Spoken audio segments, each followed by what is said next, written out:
हे जे मिंदे आहेत त्यांनी ठाण्यामध्ये एका कार्यकर्त्यांच्या मेळाव्यात भाषण केलं आणि काय सांगितलं, आणि म्हणून असं कणून बोलत असतात ते.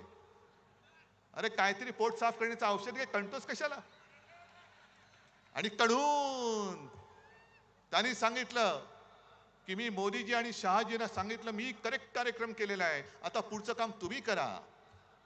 आणि त्यांनी असली शिवसेना आणि धनुष्यबाण आपल्याला दिलं, म्हणून मी मोदीजी आणि शहाजी तुमचे आभार मानतो. अरे नेभळटा, वडिलांचं नाव माझ्या लावावं लागतं तुला, तुझ्या वडिलांचं नाव तू लावू शकत नाहीस. नेभळट माणूस कुठला.